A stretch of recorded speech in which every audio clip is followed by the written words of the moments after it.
Hello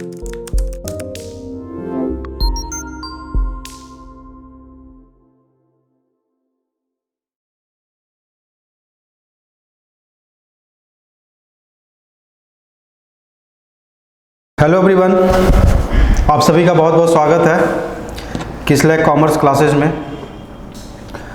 हम लोग अभी पढ़ रहे थे इनइक्वलिटी अभी हमने लास्ट क्लास में समाप्त किया है। आप लोग क्वेश्चंस लगा रहे होंगे उसके, और आपने देखा कि बहुत आसान चैप्टर है और आसानी से सारे क्वेश्चंस लग जाते हैं। और पीछे के भी जो चैप्टर्स हम लोगों ने पढ़ लिए, जैसे मैट्रिक्स पढ़ लिया, इक्वेशन सारे पढ़ लिए, क्वाड्रेटिक इक्वेशन, लीनियर इक्वेशन, ये सब हम लोगों ने पढ़ रखा है। और मैं उम्मीद करता हूं कि आप घर पे बैठ के ये सारे क्वेश्चंस प्रैक्टिस कर रहे होंगे इन सारे चैप्टर्स के। देखो, अगर साथ साथ नहीं चलोगे तो चीज़ें पीछे से गायब होती रहेंगी, ठीक है। इसलिए ज़रूरी है कि जैसे जैसे क्लासेस चल रही हैं वैसे वैसे आपका प्रैक्टिस भी चलता रहे, तो एक रिदम आप गेन कर सकते हो, ठीक है। वो अलग बात है कि एग्ज़ाम आपका अभी हो, 2 दिन बाद हो, 4 महीने बाद हो, कभी भी हो, लेकिन आपकी तैयारी अच्छी चलती रहनी चाहिए। ऐसा नहीं है कि चलो अभी एग्ज़ाम नहीं है तो अब छोड़ देते हैं फिर पढ़ लेंगे, नहीं। एक कॉन्टीन्यूअस जो प्रोसेस है पढ़ाई का वो चलते रहना चाहिए। हाँ, टाइम थोड़ा सा ऊपर नीचे कर सकते हो, लेकिन पर डे पढ़ना ज़रूरी है, ठीक है। चलिए, हम लोग आज शुरू करने वाले हैं एक नया चैप्टर, ठीक है। बहुत ही इम्पॉर्टेंट है और 4 से 7 क्वेश्चन तक मिल सकते हैं आपको अपने एग्ज़ाम में। तो नाम है, आप सभी को पता है, सीक्वेंस एंड सीरीज, ठीक है। सीक्वेंस एंड सीरीज मेनली इसमें 2 चीज़ें आपको पढ़नी है, एपी और जीपी। बचपन में कभी आपने पढ़ा होगा 9th 10th में, एपी और GP, arithmetic progression and geometric progression पढ़ाई होगा आपने, ठीक है। तो चलिए बात करते हैं सीक्वेंस एंड सीरीज।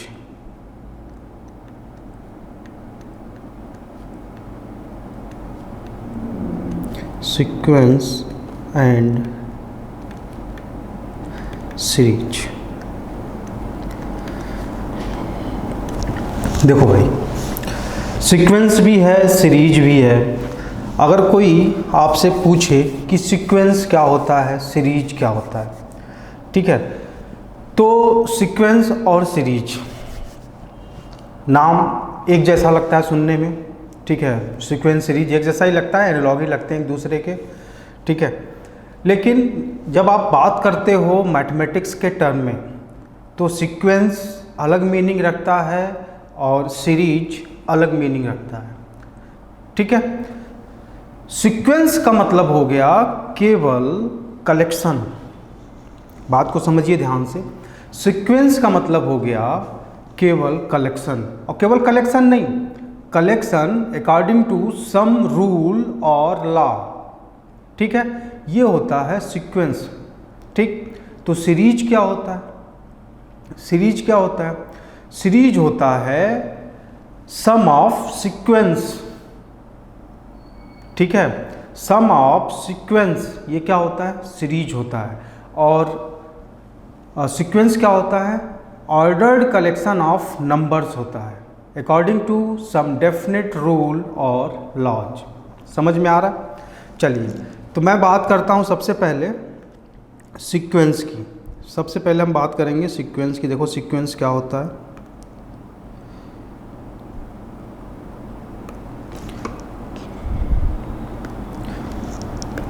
चलो देखो, मैं बात करूं सीक्वेंस की, तो इसको मैं लिखूंगा N ordered collection of numbers of N ordered collection of numbers according to some definite rule or laws, ठीक है। ये क्या होता है? सीक्वेंस होता है, ठीक है। मैं बात करूं एग्जाम्पल की, एग्जाम्पल की मैं बात करूं तो देखो किस फॉर्म में आपको सबसे पहले ये दिखेगा, जो सीक्वेंस होगा वो आपको दिखेगा A1, A2, A3, A4, dot dot dot, ऐसे ही सीरीज आगे कंटिन्यू रहेगी। ठीक है, लेकिन अभी आपने देखा कि जो मैंने डिफिनीशन बताया आपको सीक्वेंस का, तो उसमें मैंने मेंशन किया according to some definite rule और लॉज। मतलब जो सीक्वेंस आगे कंटिन्यू होगी वो किसी ना किसी पैटर्न को फॉलो करेगी, किसी ना किसी लॉ को फॉलो करेगी। बात समझ पा रहे हो? ऐसे नहीं कि कुछ भी आ जाएगा आगे, नहीं, उसका जरूर कुछ ना कुछ संबंध होगा अपने प्रीवियस नंबर्स पे। ठीक है, जैसे मैं बात करूं एक सीक्वेंस की, देखो ज़रा आप, मैं लिखूं जैसे एक सीक्वेंस लिखूं 1 की पावर n का सीक्वेंस बनाना है, -1 की पावर n, ये पैटर्न है। तो पैटर्न क्या होगा, अब n की वैल्यू चेंज होती रहेगी। पहला टर्म है तो n = 1 हो जाएगा, दूसरा टर्म है तो n = 2 हो जाएगा, तीसरा टर्म है तो n = 3 हो जाएगा। तो जब आप -1 की पावर n का सीक्वेंस बनाते हो तो कैसे बनाते हो, पहला टर्म -1, फिर 1, फिर -1, फिर 1, ऐसे ही तो बनेगा और ऐसे ही ये सीक्वेंस आगे चलता जाएगा। अरे जब पावर ऑड आएगा तो माइनस रहेगा, जब पावर इवन आएगा तो माइनस हट जाएगा। बात आ रही समझ में? तो ये क्या है, ये सीक्वेंस है। सीक्वेंस किसे कहते हैं, an ordered collection of numbers according to some definite rule और लॉज। बात आ रही समझ में? ठीक है, बहुत सारे हो सकते। इसी तरीके से जैसे आप बना सकते हो 1/n का सीक्वेंस बना लो। 1/n का सीक्वेंस क्या होगा, 1/1, 1/2, 1/3, 1/4, डॉट डॉट डॉट, आगे सीक्वेंस बढ़ती रहेगी। बात आ रही समझ में? इसी तरीके से आप बना सकते हो, कैसे ही बना सकते हो, आप बना सकते हो जैसे n/n+1 का सीक्वेंस बनाना है, n/n+1 का सीक्वेंस बनाना है। ठीक है, तो ये कैसे बनेगा, n की वैल्यू जब 1 होगी तो ये 1/2 हो जाएगा। ठीक है, n की वैल्यू जब 2 होगी तो 2/3 हो जाएगा। ठीक, n की वैल्यू जब 3 होगी तो ये 3/4 हो जाएगा। ठीक, जब n की वैल्यू 4 होगी तो 4/5 हो जाएगा और ऐसे ही सीक्वेंस आगे बढ़ता रहेगा। ठीक है, तो ये सारी जो हमने बातें की ये सब के सब क्या हैं, सीक्वेंस हैं। क्या है, सीक्वेंस है। बात आ रही समझ में? तो ये हो गया सीक्वेंस। ठीक, अभी हम बात कर रहे हैं केवल सीक्वेंस और सीरीज में क्या बेसिक डिफरेंस है। ठीक है, तो ये हो गया सीक्वेंस। सीक्वेंस क्या है, केवल नंबर ऑफ कलेक्शंस। ठीक, अब मैं बात करता हूँ, सीक्वेंस आपको समझ में आया होगा। अब मैं बात करता हूँ सीरीज की। सीरीज क्या होता है, आप लोगों को पता है सीरीज क्या होता है? अभी मैंने थोड़ी देर पहले बताया सीरीज क्या होता है। ठीक है, तो मैं लिख देता हूँ सीरीज में, an expression of the form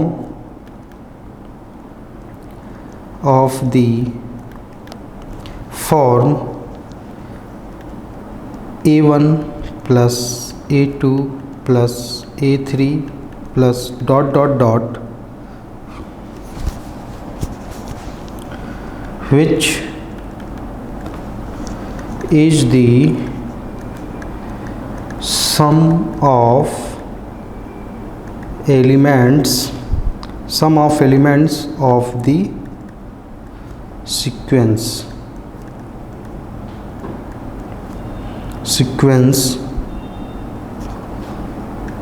is called series। An expression of the form a1 plus a2 plus a3 plus a4, ठीक है, which is the sum of elements of the sequence is called series. समझ में आ गया? Sequence के elements का जो सम होगा, sequence के एलिमेंट्स का जो सम होगा, और सम भी किस फॉर्म में, जैसा आपको दिख रहा है यहाँ पर, इस फॉर्म में, ठीक है, तो वो क्या कहलाएगा? वो सीरीज कहलाएगा। बात आ रही है समझ में कि नहीं आ रही है? आ रही है। तो सीरीज को अगर मैं कहूँ कि सीरीज को कैसे एक्सप्रेस करोगे, तो आप कहोगे कि सीरीज कैसे होता है, ऐसे मैं लिख सकता हूँ Sn equal to a1 plus a2 plus a3 plus a4 plus dot dot dot, ठीक। ऐसे हम रिप्रेजेंट कर सकते हैं किसी सीरीज को, ठीक है। इसको एक फॉर्म में और लिख सकते हो, समेशन के फॉर्म में। समेशन आप यूज करते होंगे, स्टैट्स में भी काफ़ी समेशन आपने यूज किया होगा। तो इसको मैं लिख सकता हूँ Sn इक्वल टू समेशन, ठीक है, R इक्वल टू 1 से लेके n तक, और यहाँ पे AR, ठीक है, इसको मैं यूज कर सकता हूँ, ठीक। तो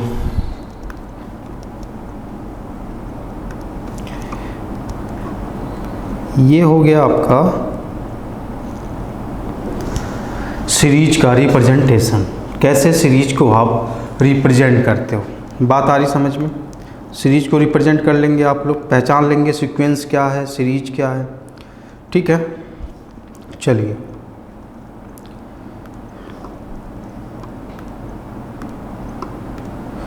चलो सीरीज पता चला आपको।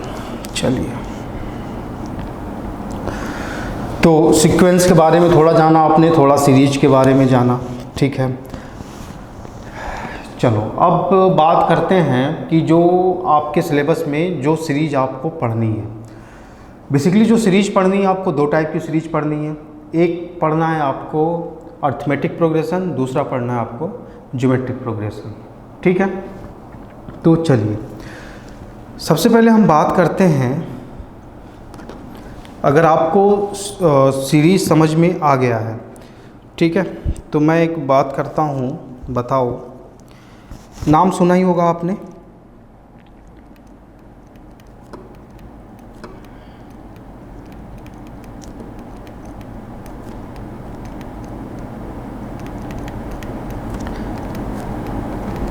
अर्थमेटिक प्रोग्रेशन, ठीक है। क्या होता है? पहले अर्थमेटिक पढ़ेंगे, फिर ज्योमेट्रिक पढ़ेंगे, फिर मिसलेनियस क्वेश्चन करेंगे, ठीक है। चलो, अर्थमेटिक प्रोग्रेशन यानी एपी क्या होता है, पता है आपको? चलिए देखते हैं। मान लेते हैं कोई सीरीज है A1 comma A2 comma A3, ठीक। एक आध टर्म और ले लेता हूँ, A4 डॉट डॉट डॉट कहाँ तक जा रहा है, AN तक जा रहा है। ये AP सीरीज होगा, ये AP का सीरीज होगा, ठीक है। AP का सीरीज कब होगा? कब होगा? जब A2 minus A1 equal to A3 minus A2 equal to A4 minus A3 dot dot dot, ऐसे हो। बात समझ पा रहे हो? मतलब कि दो कॉन्जुगेटिव टर्म्स के बीच का जो डिफरेंस है, बात ध्यान से सुनना, दो कॉन्जुगेटिव टर्म्स के बीच का जो डिफरेंस है वो सेम होना चाहिए। तो सीरीज कौन सी होगी? अर्थमेटिक प्रोग्रेशन की, यानी एपी की सीरीज होगी। और ये जो डिफरेंस होता है दो कॉन्जुगेटिव टर्म्स के बीच में, इस डिफरेंस को हम बोलते हैं क्या? Common difference. बात आ रही समझ में? इस डिफरेंस को हम क्या बोलते हैं? Common difference. तो मैं कह सकता हूँ A2 माइनस A1 अगर D है तो A3 माइनस A2 भी D होगा और A4 माइनस A3 भी D होगा, और आगे जितने भी डिफरेंस होंगे सब D होंगे, और इसी D को हम क्या बोलते हैं, कॉमन डिफरेंस।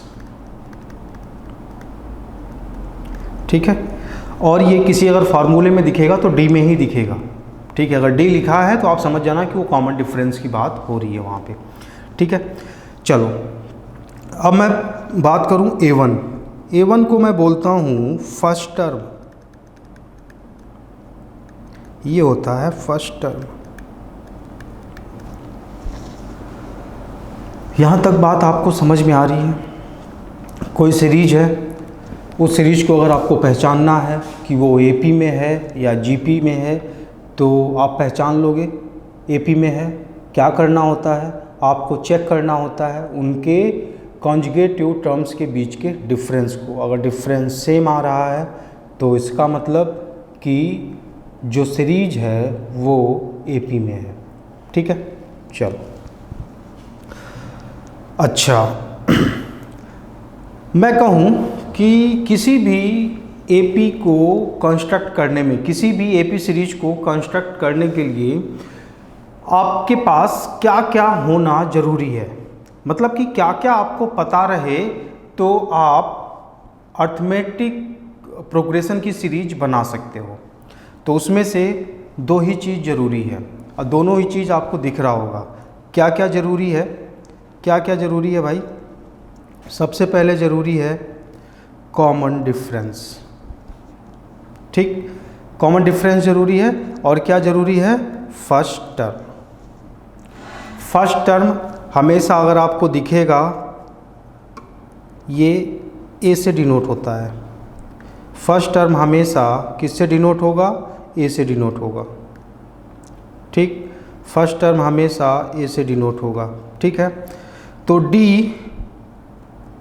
इक्वल टू होता है कॉमन डिफरेंस।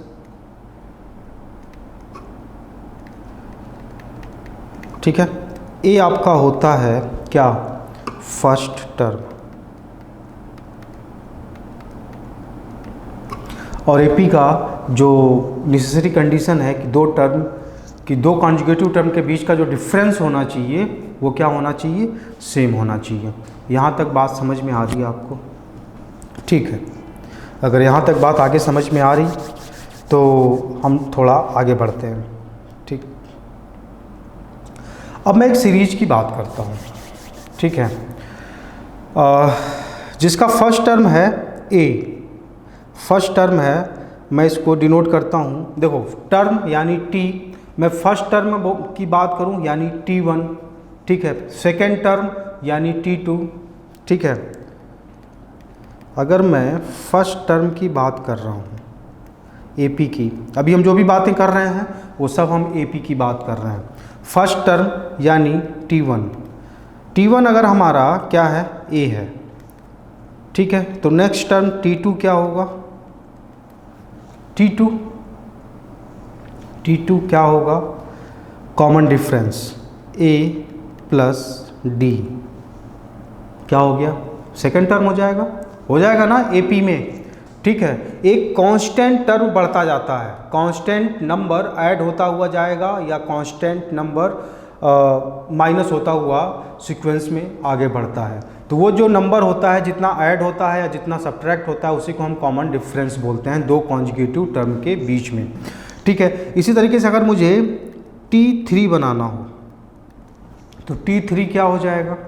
T3 को मैं लिख सकता हूँ A plus D, previous term था ये D और बढ़ जाएगा इसमें, तो क्या हो जाएगा? 2D हो जाएगा।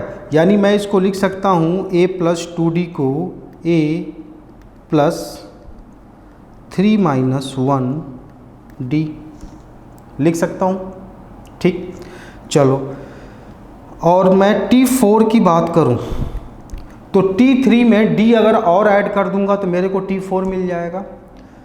T3 में अगर मैं D और ऐड कर दूंगा तो मेरे को T4 मिल जाएगा। मतलब कि T4 क्या होगा, आप कहोगे A प्लस 3D, ये होगा T4, जिसको हम लिख सकते हैं क्या, A प्लस 4 माइनस 1D।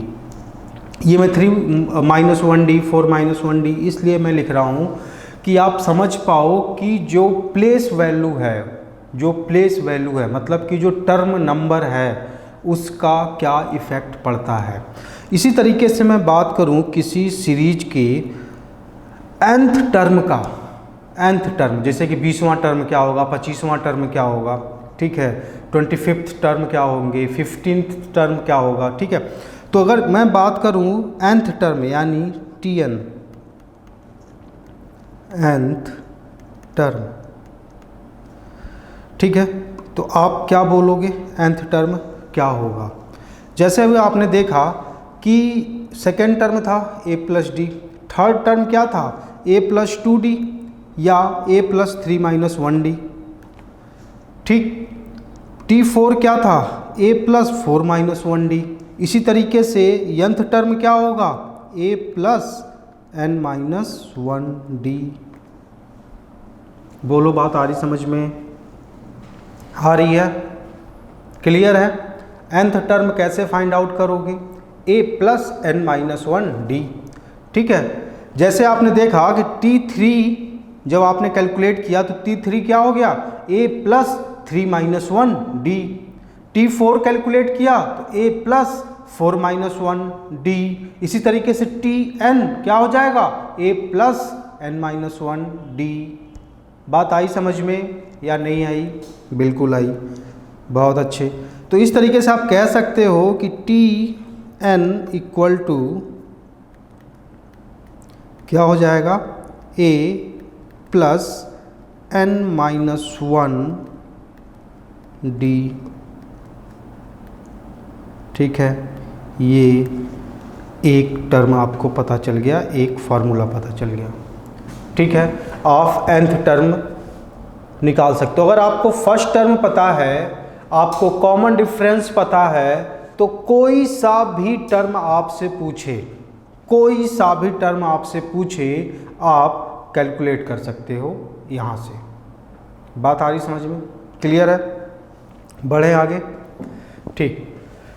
तो nth टर्म आपने निकाल लिया, यहाँ से भी बहुत सारे क्वेश्चन बनते हैं, ठीक है। तो आपने देखा nth term in arithmetic progression, ठीक है। चलिए अब मैं कुछ छोटे छोटे क्वेश्चन लूँगा, बहुत छोटे छोटे क्वेश्चन जो बेस्ड होंगे nth टर्म वाले फार्मूले पे, यानी कि इस फार्मूले पे, ठीक है। छोटे छोटे क्वेश्चन हैं, देखते हैं। तो अगर मैं बात करूं, सबसे पहला जो क्वेश्चन लेता हूं आपके मॉड्यूल का ही है, एग्जाम्पल लेते हैं। एग्जाम्पल है, एक सीक्वेंस दिया हुआ है, सीरीज दिया हुआ है 8 5 2 -1 -4, ये एक सीरीज दिया हुआ है, ठीक है। और आपसे कह रहा है find 7th term of the series, find 7th term of the series, ठीक है। तो आपको पता है टर्म कैलकुलेट करने के लिए आपको क्या क्या पता होना चाहिए। आपको पता होना चाहिए क्या, आपको पता होना चाहिए फर्स्ट टर्म और आपको पता होना चाहिए कॉमन डिफरेंस, ठीक। फर्स्ट टर्म पता हो, अगर आपको पता है, कॉमन डिफरेंस पता है, तो आप कोई सा भी टर्म कैलकुलेट कर सकते हो ना, बिल्कुल कर सकते हो, बहुत आसान है। अभी देखो कैसे आंसर निकल के आता है इसका। तो ज़रा देखो, अगर मैं बात करूं फर्स्ट टर्म की, तो फर्स्ट टर्म क्या है, फर्स्ट टर्म क्या है यहाँ पे, तो मैं बात करूँगा तो आप कहोगे कि सर फर्स्ट टर्म है क्या, फर्स्ट टर्म जिसको मैं ए बोलता हूँ वो है 8, ठीक। उसके बाद मैं बात करूं कॉमन डिफरेंस की, जिसको हम डी बोलते हैं। डी क्या है? डी कैसे कैलकुलेट करते हैं? दो कॉन्जुगेटिव टर्म के बीच का डिफरेंस। कोई भी दो कॉन्जुगेटिव टर्म आपको सीरीज से उठाने हैं और उनका जो डिफरेंस होगा वही क्या होगा? कॉमन डिफरेंस होगा। तो कोई भी ले लो, 5 - 8, ये सेम ही आना है, ठीक है, क्योंकि नेसेसरी कंडीशन ही यही है। तो 5 - 8 करोगे तो आपको मिलेगा -3, ठीक है, -3। कॉमन डिफरेंस क्या निकला? -3, यानी डी की वैल्यू क्या निकली? -3। क्या पूछा आपसे? 7th टर्म, यानी पूछ क्या रहा है आपसे? T7 की वैल्यू। 7 टर्म यानी T7, तो ये क्या होगा? A + 7 - 1 D, यही होगा। अभी फार्मूला आपने देखा, यहाँ पे देख सकते हैं आप ये फार्मूला, ठीक है। पुट करो वैल्यू। A की वैल्यू है 8 + 7 - 1 6, D की जगह पर है -3। इसको सॉल्व करोगे क्या आएगा? 8 - 18 यानी -10, और यही आपका 7th टर्म होगा सीरीज का। क्लियर? बात आ रही समझ में? छोटा छोटा क्वेश्चन है। एक बात ध्यान रखना, छोटा से छोटा क्वेश्चन बनता है सीरीज में और अच्छे से अच्छा क्वेश्चन बनता है सीरीज में, ठीक है। और मैं आपको थोड़ी और बातें जब सीख जाओगे आप, तो मैं आपको एक तरीका बताऊंगा, ठीक है। सीरीज का कैसा भी क्वेश्चन होगा, कैसा भी क्वेश्चन हो, बड़ा से बड़ा क्वेश्चन हो, अगर आपके पास ऑप्शन है तो क्वेश्चन ख़त्म हो जाएगा, आपको सॉल्व करने की ज़्यादा ज़रूरत नहीं पड़ेगी। थोड़ा सा कैलकुलेशन, 1 या 2 टर्म का कैलकुलेशन करना होता है आपको और आपका आंसर आ जाता है, ठीक है। चलिए, तो ये था, आपने एक क्वेश्चन देखा, बहुत बेसिक सा क्वेश्चन था, ठीक है, बहुत बेसिक सा क्वेश्चन था जो आपने देखा। कोई भी कर सकता है जिसको थोड़ा बहुत भी एपी के बारे में पता है, ठीक। चलिए अगले क्वेश्चन की बात करें, अगला एग्जाम्पल देखते हैं।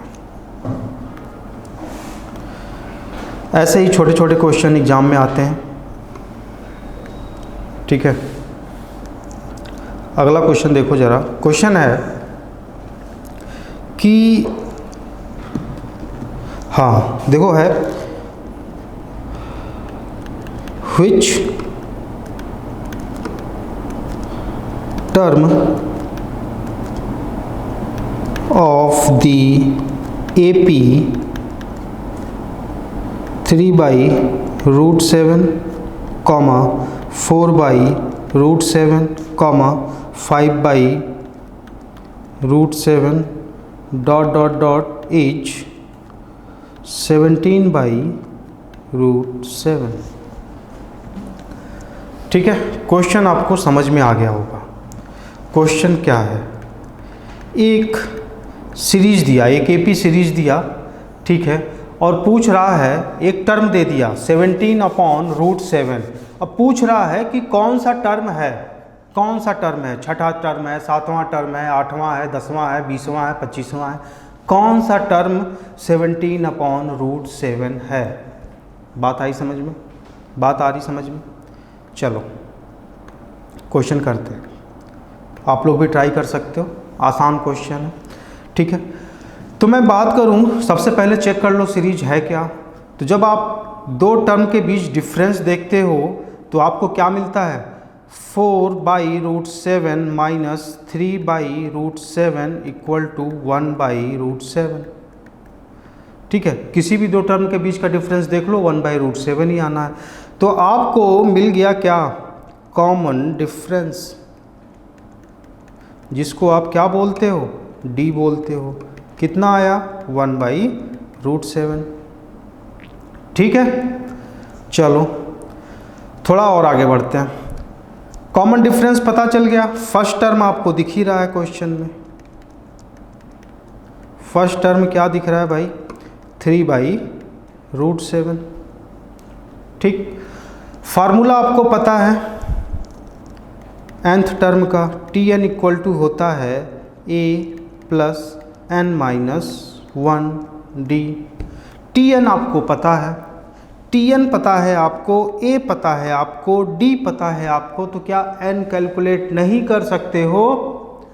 कर सकते हो ना। अरे टी एन पता है, ए पता है, डी पता है, तो एन कैलकुलेट करना बहुत आसान है। टी एन की वैल्यू कितनी दे रखी है? 17/√7 टी एन की वैल्यू इक्वल टू ए आपको पता है, क्या पता है? 3/√7, ठीक, प्लस n-1, डी की वैल्यू पता है, क्या पता है? 1/√7। √7 से √7 कैंसिल हो गया, ठीक है। आगे देख लीजिए क्या आएगा, यानी ये हो गया। अब इस 3 को मैं इधर भेज दूंगा, 3 को जब मैं इधर भेजूंगा तो 17 - 3 कितना हो जाएगा? 14, ठीक। 14 इक्वल टू इधर क्या बचेगा? n-1, ठीक। और यहाँ से n की वैल्यू जब कैलकुलेट करोगे तो 14 + 1 = 15, यानी n की वैल्यू आ गई 15। आप कह सकते हो इस सीरीज का जो T15 टर्म है, मतलब T15 वो कितना है? 17/√7 है। बोलो, समझ में आ रहा है आसान क्वेश्चन, बहुत टफ नहीं है, सिंपल है, कर ले जाओगे। छोटा सा फार्मूला है, उसी पर बेस्ड क्वेश्चन है, और ऐसे क्वेश्चन आते हैं एग्जाम में, ठीक है। जरूरी नहीं कि खूब बड़े बड़े ही क्वेश्चन आए, ठीक है। अगर 4-5 क्वेश्चन है तो उसमें 1-2 क्वेश्चन ऐसा भी आएगा कि जो बहुत ही आसानी से आप कर ले जाओगे, ठीक है, जिसके लिए ज़्यादा आपको सोचना नहीं है, ठीक। चलिए थोड़ा आगे बढ़ते हैं, थोड़ा सा आगे बढ़ते हैं। चलो,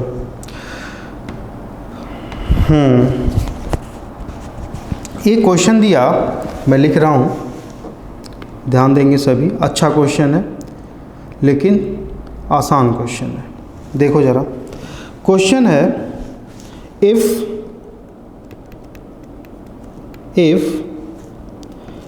5th and 12th टर्म, ध्यान देंगे क्वेश्चन पे। If 5th and 12th term of an AP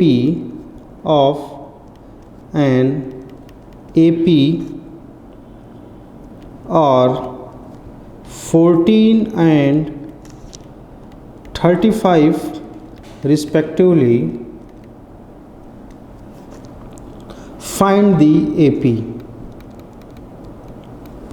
find the AP, ठीक है। क्या कह रहा है question? If 5th and 12th term of an AP are 14 and 35 respectively, find the AP, ठीक है। चलिए, क्वेश्चन आपसे सीरीज बनवाना चाहता है, एक अर्थमेटिक प्रोग्रेशन सीरीज बनवाना चाहता है, और आपको क्या दे दिया है? केवल 2 टर्म। बात आ रही समझ में? केवल 2 टर्म आपको दे दिया और कह रहा है कि पूरी सीरीज कंस्ट्रक्ट करनी है आपको, ठीक है, कोई बात नहीं। आपको एक चीज़ पता है कि सीरीज कंस्ट्रक्ट करने के लिए क्या आपको पता होना चाहिए, तो आप कहोगे एक तो फर्स्ट टर्म पता होना चाहिए और दूसरा कॉमन डिफरेंस पता होना चाहिए, ठीक है। अगर फर्स्ट टर्म पता है और कॉमन डिफरेंस पता है तो आप सीरीज बड़े ही आसानी से कंस्ट्रक्ट कर ले जाते हो, ठीक है। अरे करना ही क्या है, फर्स्ट टर्म में बस कॉमन डिफरेंस को जोड़ते हुए आगे बढ़ जाना है, सीरीज बन गई, ठीक है। तो सबसे पहले हमें कैलकुलेट क्या करना होगा? क्या कैलकुलेट करना होगा भाई? सबसे पहले हमें कैलकुलेट करना होगा फर्स्ट टर्म और कॉमन डिफरेंस, उसके बाद ही आप सीरीज बना सकते हो। चलिए आइए कैलकुलेट करते हैं फर्स्ट टर्म और कॉमन डिफरेंस, ठीक है। चलो देखो ज़रा, 5th टर्म दिया हुआ है तो 5th टर्म को मैं T5 से डिनोट कर सकता हूँ। T5 equal to A plus 5 - 1 D लिख सकता हूँ, और इसकी वैल्यू क्वेश्चन में दे रखी है फिफ्थ टर्म कितनी है 14 है। बात आ रही समझ में। इसी तरीके से मैं ट्वेल्थ टर्म भी पता है आपको, क्वेश्चन में दे रखा है, यानी T12 को मैं लिख सकता हूँ a plus 12 minus 1 d equal to कितना दे रखा है, तो 35 दे रखा है। ठीक, तो इसको मैं अगर सॉल्व करूँ तो मैं लिख सकता हूँ a plus 4d equal to 14। ठीक है, और इसको सॉल्व करूँ तो मैं लिख सकता हूँ a plus 11d equal to 35 लिख सकता हूँ। ठीक है, इक्वेशन फर्स्ट, इक्वेशन सेकंड, दो इक्वेशन है। ठीक है, अब मैं क्या करूँ, इक्वेशन सेकंड में से इक्वेशन फर्स्ट को मैं माइनस कर दूँ। ठीक, तो क्या मिलेगा मेरे को, a plus 11d equal to 35 और a plus 4d equal to 14, ये हो गया 14। बात आ रही समझ में, क्लियर है। चलो अब मैं क्या करता हूँ, माइनस करना है। तो इक्वेशन में आप पढ़ ही चुके हो कैसे सॉल्व करते हैं, माइनस माइनस माइनस, ये कैंसिल हो गया। 11d में से 4d को माइनस करोगे तो क्या मिलेगा, तो आप कहोगे सर 7d मिलेगा। ठीक है, 7d इक्वल टू 35 माइनस 14 कितना, तो 21। बात आई समझ में। यहाँ से d की वैल्यू आप कैलकुलेट कर लिए, 7 3 जा 21, यानी d की वैल्यू मिल गई कितनी, 3। d मिल गया 3।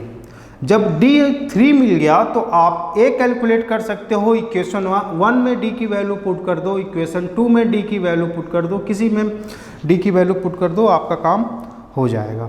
ठीक है, तो चलिए अगर मैं इक्वेशन 2 में देखो d की वैल्यू पुट करना है तो a प्लस 11d d कितना आया 3, तो कितना हो जाएगा 33 इक्वल टू 35, यानी a इक्वल टू 35 माइनस 33, तो a इक्वल टू कितना आ गया, 2 आ गया, a इक्वल टू 2। तो बात समझ में आ रही है, कॉमन डिफरेंस भी पता चल गया आपको फर्स्ट टर्म भी पता चल गया। तो अब आप कैलकुलेट कर सकते हो क्या, टर्म। अब आप टर्म को कैलकुलेट कर सकते हो। ठीक है, चलिए तो आप सीरीज बनाई दिए। सीरीज क्या हो जाएगा, फर्स्ट टर्म AP की सीरीज जब हम कंस्ट्रक्ट करते हैं तो क्या हो जाएगा, फर्स्ट टर्म 2 हो गया। अब next term 2 plus common difference, तो 2 प्लस 3 कितना हो जाएगा, 2 प्लस 3। ठीक है, अगला 2 प्लस 3 प्लस 3, ऐसे ही आगे बढ़ता जाएगा, यानी 2 5 8 11 और सीरीज ऐसे ही आगे बढ़ती जाएगी। बात आ रही समझ में। तो अभी आपने देखा एक ऐसा क्वेश्चन जिसमें केवल आपको 2 टर्म पता थे सीरीज के केवल 2 टर्म पता थे और आपने पूरी सीरीज कंस्ट्रक्ट कर ली। बात आ रही समझ में। चलिए आसान क्वेश्चन है, बस आप कॉन्सेप्ट सीखते जाओ, बाकी का क्वेश्चन हो जाएगा। कोई बहुत ज़्यादा लंबा चौड़ा कैलकुलेशन नहीं होता इसमें। ठीक है, थोड़ा सा कैलकुलेशन करना पड़ेगा जब आप सम पढ़ेंगे, जब आप सम ऑफ n टर्म्स पढ़ेंगे तब थोड़ा सा कैलकुलेशन करना पड़ता है, अदरवाइज कोई बहुत ज़्यादा कैलकुलेशन नहीं होता। ठीक है, तो क्वेश्चन आसान था, समझ में आया होगा आपको। ठीक, कुछ नहीं करना है, बस nth टर्म का फार्मूला दिमाग में रखना है। nth टर्म क्या होता है, फार्मूला दिमाग में क्यों रखना है, आपको पता है कि वो फार्मूला आया कहाँ से, वो फार्मूला आया कहाँ से, ये आपको पता है, आपने करके देखा भी। ठीक है, चलिए आगे चलते हैं, एक और क्वेश्चन लेते हैं। ठीक है, क्वेश्चन कह रहा है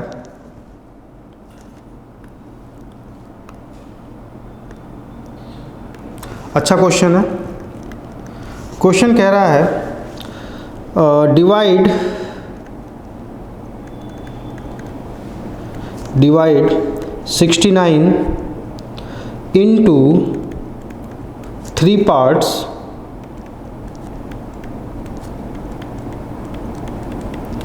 divides into 3 parts which are in AP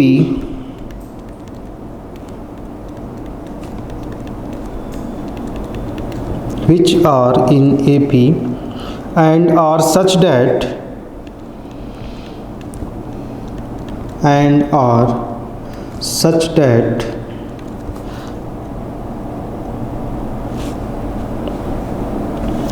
the product of the first two parts the product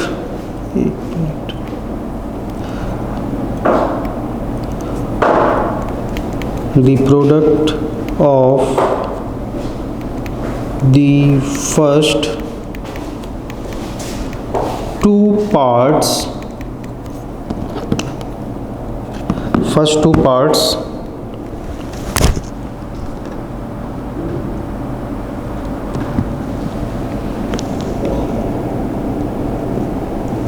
is 483। यह है क्वेश्चन। क्या कह रहा है? Divide 69 into 3 parts which are in AP and are such that the product of the first two parts is 483। ठीक है, ये question है। अच्छा क्वेश्चन है, थोड़ा सा पढ़ो, ध्यान लगाओ, थोड़ा सोचो कि क्या किया जा सकता है, क्या किया जा सकता है। सोचिए, चलो कर पा रहे हो क्या? देखो कॉन्सेप्ट सीखना। 69 को 3 पार्ट में तोड़ना है, और कैसे तोड़ना है? इस तरीके से तोड़ना है कि वो AP में हो और जो फर्स्ट टू टर्म्स हैं उनका जो मल्टीप्लाई हो वो कितना हो? वो 483 हो। ठीक है, चलिए सॉल्व करते हैं। ठीक, चलो सबसे पहले मान लो 69 को आपने तोड़ा 3 पार्ट में, तीनों AP में होना चाहिए। तो मैं मान लेता हूँ पहला पार्ट जो है वो है A माइनस D, दूसरा पार्ट क्या है? A, और तीसरा पार्ट क्या है? A plus D।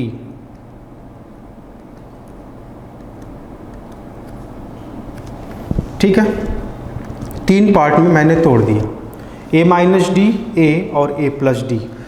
थोड़ा समझो ज़रा, यहाँ पे मैंने तोड़ा A माइनस डी, A और A प्लस D में। क्या ये तीनों AP में हैं? तो बिल्कुल हैं। इन दोनों का difference low, A minus D, A minus A plus D, minus minus cancel, कितना आ गया? D आ गया। ठीक, इसी तरीके से इन दोनों का डिफरेंस देख लो, तो A plus D minus A से A कैंसिल, क्या बच गया? D। तो कॉमन डिफरेंस सेम है दो कॉन्जुगेट टर्म्स के बीच में। तो ये किस में है? AP में है। यहाँ तक कोई कन्फ्यूजन नहीं होना चाहिए। ठीक है, तो इस तरीके से आप मान सकते हो A minus D, A plus D, A plus 2D। ठीक है, चलिए अब क्या है? इन तीनों पार्ट का जो सम होना चाहिए वो कितना होना चाहिए? 69 होना चाहिए।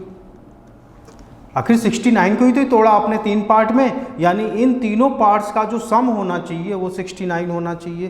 तो मैं अगर इन तीनों का सम निकालूं तो A माइनस डी, देखिए A minus D plus second part A यानी plus A plus A plus D, A plus D. अब देखो ज़रा, D से D कैंसिल हो गया और ये बराबर किसके होना चाहिए? 69 के, क्योंकि 69 को ही आपने 3 पार्ट में तोड़ा है।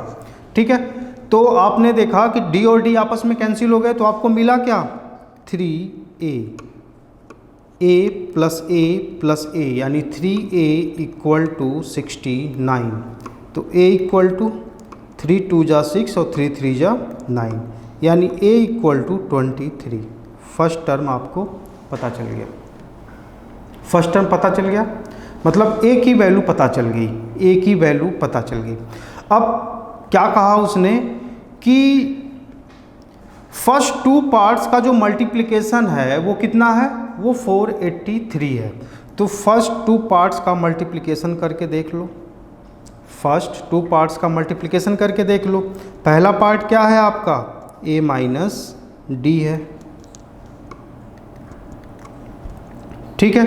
दूसरा पार्ट क्या है, दूसरा पार्ट, फर्स्ट पार्ट है a माइनस डी, दूसरा पार्ट है a, तो a माइनस डी इंटू ए कितना होना चाहिए 483 होना चाहिए। जैसा कि क्वेश्चन में कहा कि फर्स्ट टू पार्ट्स का जो मल्टीप्लिकेशन होना चाहिए वो 483 होना चाहिए, ठीक है। तो 483 है। अब a की वैल्यू आपने कैलकुलेट कर लिया है, तो a की वैल्यू पुट कर दो, तो कितना हो गया, a की जगह पे आपने लिखा 23 माइनस डी, ठीक है। a की वैल्यू 23 इक्वल टू 483, ठीक है।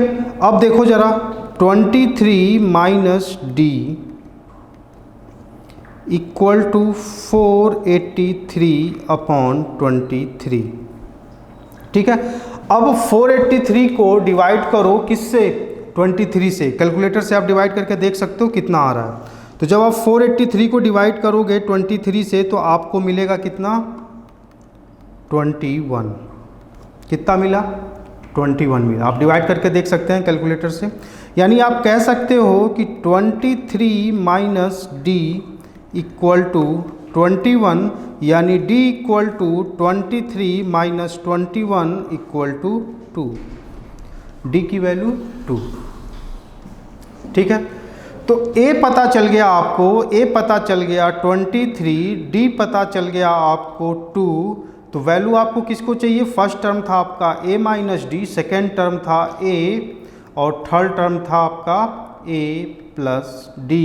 तो a माइनस 2 कितना हो गया 23 माइनस 2 यानी 21, फिर यहाँ पे 23 a की जगह पे और a प्लस डी, 23 प्लस 2 कितना 25। तो तीनों पार्ट क्या हो गए 21, 23, 25। क्लियर है, यहाँ तक कोई दिक्कत नहीं होना चाहिए, ठीक। ये है आपका पूरा क्वेश्चन। 69 था, 3 पार्ट में डिवाइड करना था और इस कदर डिवाइड करना था कि जो तीनों पार्ट हों वो आपस में एपी में होने चाहिए और फर्स्ट 2 पार्ट्स का जो मल्टीप्लिकेशन है वो कितना होना चाहिए, वो होना चाहिए 483। बात क्लियर है, कोई दिक्कत नहीं, बहुत अच्छे, समझ में तो आ ही रहा होगा, आ रहा है ना। चलो अभी तक ऐसा कुछ हम लोगों ने पढ़ा ही नहीं कि जो समझ में ना आए, सारी चीज़ें सिंपल हैं। चलिए कुछ बातें हम और करते हैं, ठीक है। चलो अब मैं एक बात बताता हूँ आपको, छोटी सी बात है।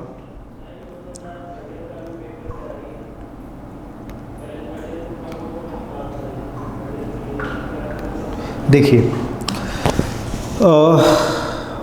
अर्थमेटिक मीन,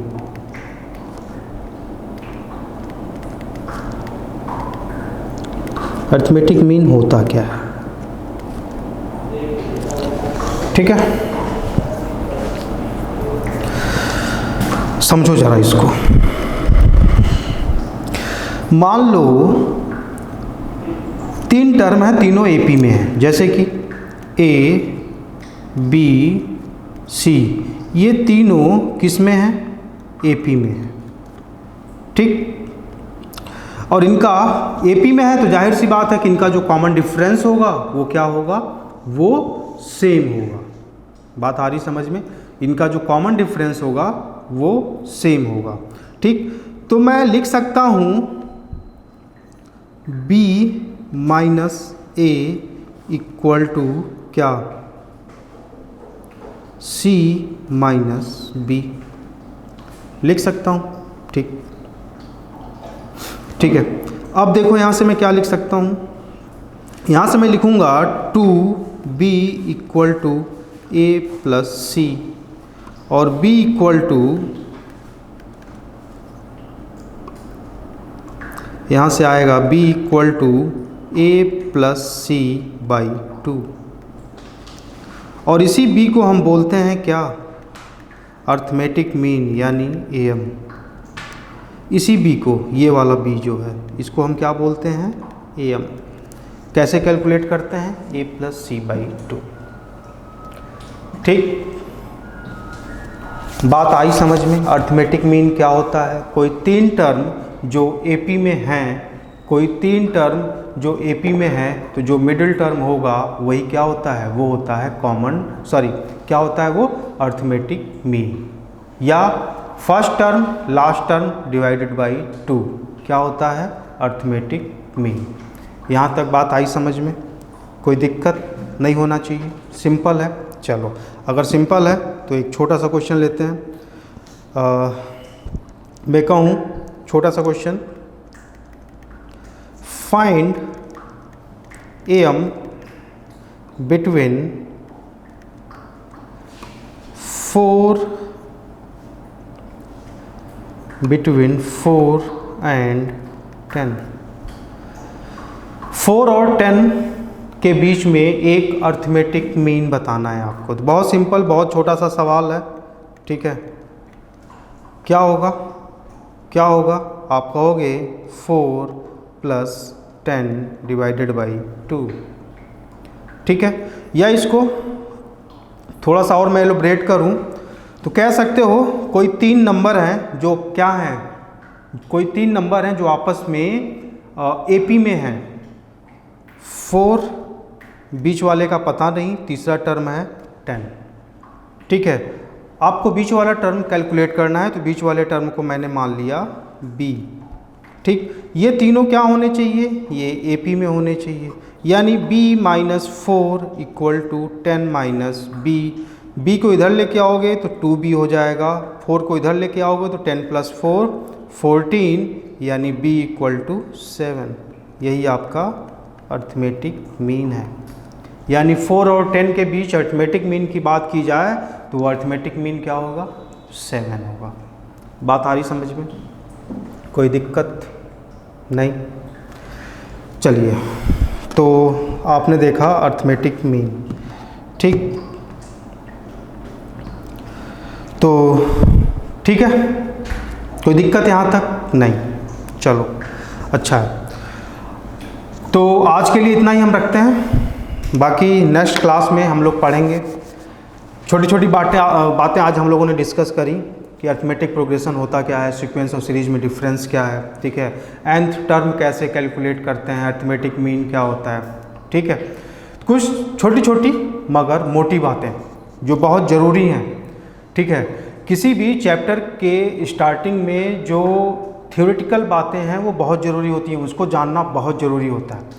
ठीक, तो आज की जो क्लास है बहुत बेसिक क्लास थी, लेकिन इस बेसिक क्लास पर ही आने वाले क्लासेस का बिल्डअप होगा। बात आ रही समझ में। तो जो भी आज हमने पढ़ा उसको एक बार आप रिवाइज करेंगे नेक्स्ट क्लास में आने से पहले। उसके बाद नेक्स्ट क्लास में हम लोग फर्दर कंटिन्यू करेंगे sum of nth term of AP और कुछ क्वेश्चंस सॉल्व करेंगे। ठीक है, मिलते हैं नेक्स्ट क्लास में। Thank you class.